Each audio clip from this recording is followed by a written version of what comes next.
반대 의견도 적극 수렴해 함께 사는 세상 만들겠습니다. 법원이 12일 경기도 공공기관 노동조합 총연맹과 경기도 공공기관 이전 반대 범도민연합 등이 낸 제3차 경기도 공공기관 이전 계획 집행정지 가처분 신청을 기각했습니다. 상식적이고 당연한 결과입니다. 균형 발전은 하면 좋은 미덕이 아니라 안 하면 큰 일 나는 중대 문제입니다. 역대 정부에 이어 문재인 정부에서도 균형 발전을 5대 국정과제로 삼고 그 중에서도 핵심으로 꼽는 이유입니다. 자원과 사람이 한쪽으로 몰리면 그 가치와 역량을 다 발휘하기 어렵고 국가 경쟁력을 갉아먹으며 계층 간 분열과 반목을 가져오고 국민적 화합을 통한 미래 대비를 어렵게 합니다. 대한민국 전체적으로도 마찬가지입니다만 경기도 내에서도 균형 발전은 시급하고 중요한 과제입니다. 경기 동북부 지역은 군사 규제, 수도권 규제, 자연 보존권역 및 상수원 보호구역 등으로 대가 없는 희생을 강요받아 왔습니다. 부족한 곳은 채우고 넘치는 곳은 좀 덜고 힘이 너무 집중된 곳은 분산하고 힘이 약한 곳은 부축하는 것이 공동체의 기본 정의입니다. 경기도가 3차에 걸쳐 남부에 집중된 공공기관을 동부와 북부로 이전하기로 결정한 이유입니다. 특별한 희생은 특별한 보상이 따라야 한다는 원칙에 따라 민선 7기 경기도정의 핵심 과제인 동서, 남북 간 균형 발전을 흔들림 없이 신속하게 실행해 가겠습니다. 아울러 소송을 무릅쓸 정도로 깊은 관심을 갖고 계신 주민, 직원분들의 안타까움과 어려움을 충분히 이해합니다. 그분들의 어려움과 반대 의견까지 적극 수렴해서 함께 사는 세상, 억울한 사람도 지역도 없는 경기도의 동력으로 만들겠습니다. 다음은 비주거용 부동산 공평과 세 실현 토론회 뉴스입니다. 이재명 경기도지사가 조세는 국민들이 국가 구성원으로서 부담하는 가장 핵심적인 것으로 실질적 형평성이 보장돼야 한다며 비주거용 부동산을 비롯한 조세제도 전반에 대한 전면적 개편 필요성을 역설했다.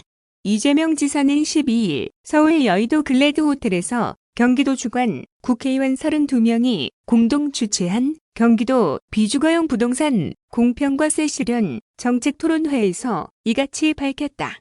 이 자리에는 정성호, 정춘숙, 김병욱, 김영진, 김한정, 소병훈, 임종성 국회의원 등이 참석했다. 이 지사는 제가 경기도정과 성남시정, 그 이전에 시민운동을 하면서 본 조세 영역에 아주 특이한 현상이 있다면서 개인과 법인의 세금 체계 차이를 지적했다. 이 지사는 구체적으로 개인 부동산은 양도소득에 대해 소위 분리과세를 한다. 개인은 부동산 알아보러 다니느라 차비가 들었다든지 정보를 취득하기 위해서 비용을 써도 양도소득세에서 절대 안 빼주지만 법인은 비용을 다 빼주는데 세율도 낮다. 이상한 구조라고 설명했다. 이 지사는 또 열심히 일해서 얻은 근로소득보다 가만히 앉아서 자산으로 생기는 소득에 대한 세금이 더 낮다면서 공시가격에 대해서도 문제를 제기했다. 이 지사는 아파트나 서민 다수가 사는 건축물에 대해서는 공시지가가 현실화돼 있는데 경기도가 조사해보니 비싼 건물일수록 현실화율이 훨씬 낮았다며 결국은 의사결정 또는 정책 결정을 하는 사람들의 성향이 반영된 것일 수도 있고 또 많이 가진 사람, 힘센 사람들이 정책 결정에 영향을 미쳤을 가능성도 있다고 말했다.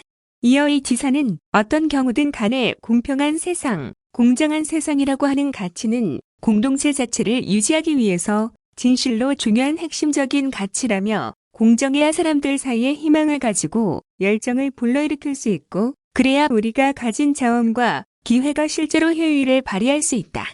불공정이 심화되면 결국은 사람들이 절망하고 생산성도 떨어지고 결국 사회체제가 구조적 위기를 겪게 되는 것 같다고 덧붙였다. 그러면서 이 지사는 국민들이 국가 구성원으로서 부담하는 가장 핵심적인 것이 조세인데 이 조세나마 최소한 평등하고 아니면 한 발짝만 더 나아가서 힘들고 가난한 사람들에게 더 적게 생활 필수품에는 더 낮게 이런 방식으로 실질적 형평성이 보장되는 방향으로 가면 좋겠다는 생각이라며 함께 주최해 주신 의원들께서 조세제도 전반에 대한 근본적인 전면적 개편을 검토해 주시길 부탁드린다고 밝혔다. 이번 토론회는 경기도가 추진하는 불공정한 부동산 공시가격제도 개선 정책에 대한 공감대를 형성하고 개선 방안을 모색하기 위해 마련됐다.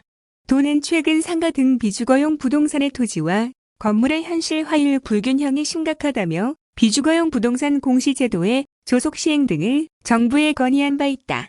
부동산 공시가격은 재산세, 건강보험료, 기초연금 등 각종 세금과 부담금 산정의 지표로 사용되는데 현재 비주거용 부동산은 공시가격이 없다.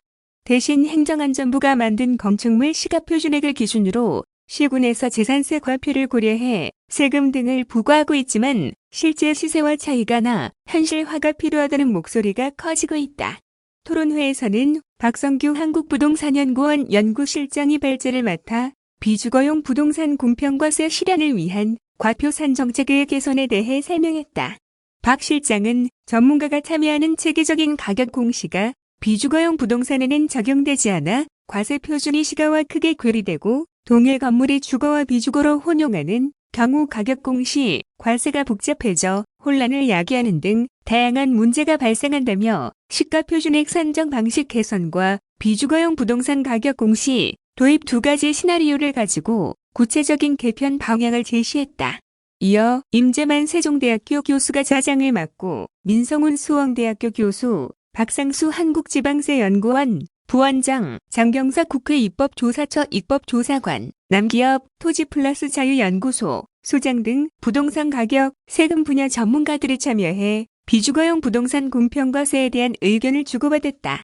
한편 이번 토론회는 코로나19 사회적 거리 두기에 따라 별도 방청객 없이 소셜방송 라이브 경기를 통해 온라인 생중계됐다.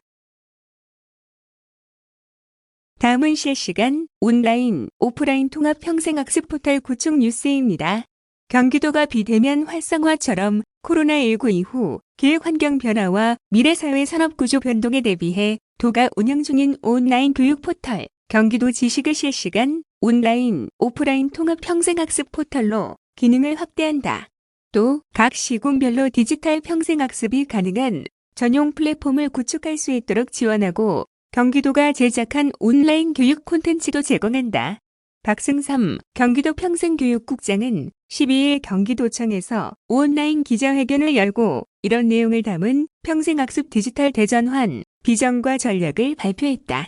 박 국장은 코로나19 장기화로 평생학습이 일부 중단되고 평생학습 강사들이 생계난을 겪고 있다며 급변하는 미래사회를 대비하고 참여와 개방을 지향하는 미래형 디지털 평생교육으로 대전환을 추진하겠다고 말했다. 도가 발표한 경기도 평생학습 디지털 대전환 전략은 평생학습 기본권 실현, 도시군 상생, 미래사회 대비를 설정하고 경기도민 평생학습 격차 해소와 시군 평생학습 전방의 지원을 실현하기 위한 5가지 전략과제를 핵심으로 한다. 경기도는 첫 번째 과제로 실시간 온라인, 오프라인 영역에서 도시군 평생교육 서비스를 통합해 지역 간 교육 격차 해소를 추진한다. 이를 위해 도는 130만 명 이상이 이용하는 경기도 평생학습 포털 지식에 실시간 화상학습 플랫폼을 새로 구축해 도와 시군의 평생학습 화상 강의 기능을 제공한다. 또 국내외 최고 전문가가 참여하는 실시간 웹이나 웹세미나, 인터넷상에서 열리는 양방향 강연회 서비스도 지원한다. 이 밖에도 자격 취득, 외국어, 생활 취미 등 8개 분야 1,500여 개도 시군 통합 온라인 교육 콘텐츠를 개발, 제공하고 아동학대 신고 의무자 교육 등 도민들의 법정 교육, 의무 교육도 온라인으로 제공한다. 이와 함께 도민들이 도와 시군의 오프라인 평생교육 강좌를 한 번에 조회, 신청하고 자발적인 학습 모임을 할 수 있도록 우리 동네 학습 공간 온라인 예약 서비스도 지원한다. 두 번째로 4차 산업혁명의 기술 충격과 사회 변동 등 미래 사회에 대비해 도민 개개인의 디지털 역량을 강화한다. 기술 직무 변화에 대응해 인공지능, 빅데이터, 블록체인, 가상 증강현실 등 인공지능 주도의 자동화, 정보화 신기술과 함께 디지털 시대 문화, 윤리를 이해하고 장애, 융합, 협업 역량을 강화하는 강의를 제공한다. 또 노동시장 변화에 대응해 자영업자와 플랫폼 노동자들을 위한 스마트 상거래와 권익보호 강의를 제공하며 가족관계 변화에 대응해 자녀의 성장 단계별 부모 학습 전용 페이지를 운영한다. 세 번째 과제로 초중고 학생들의 원격 학습 격차를 해소하고 학교 현장에 필요한 콘텐츠를 개발, 제공한다. 정보 취약계층 학생들의 디지털 활용 능력을 제고할 수 있는 디지털 교육과 청소년 온라인 진로, 직업 교육을 실시한다. 또 코로나 방역 때문에 원격 수업을 진행하는 전국 초중고 학교에 온라인 교육 콘텐츠를 무상 제공한다. 지난해 4월부터 현재까지 전국 17개 시도에 725개교 25만 6천여 명의 학생들이 이용한 바 있다. 이와 함께 교육부, 교육청, 경기대와 협업해 경기도 에듀테크 소프트랩을 운영해 교사의 디지털 역량을 강화하게 된다. 경기대의 759제곱미터 규모로 들어설 소프트랩에는 관련 기술 체험, 전시존, 실험 공간, 스마트 교실, 동영상 제작 공간 등이 들어설 예정으로 교원 대상, 에듀테크 교육, 에듀테크 운영 시스템, 개발, 원격 수업 관련 사업 공모 등을 지원할 예정이다. 네 번째 전략 과제는 시군 평생학습 디지털 전환 지원이다. 도는 각 시군이 전용 평생학습 플랫폼을 구축, 운영할 수 있도록 지원하고 도의 자체 개발 콘텐츠를 제공한다. 또 지역 특성에 맞는 콘텐츠 개발 비용과 실시간 강의와 콘텐츠 제작을 할 수 있는 영상 스튜디오 구축 비용도 지원할 방침이다. 다섯 번째 과제는 지식과 경험이 있는 도민을 온라인 강사로 양성하고 시군 강사의 온라인 강의 역량도 강화한다. 이를 위해 도는 분야별로 도민 온라인 강사를 모집, 양성하고 강사가 만든 교육 콘텐츠를 지식에 탑재, 공개한다. 또한 시군 평생학습 강사들의 디지털 강의 역량 강화를 위해 온라인 교육 콘텐츠 3종을 기본 과정으로 상시 운영하고 실시간 화상 교육을 통한 심화 과정을 10회 개최할 계획이다.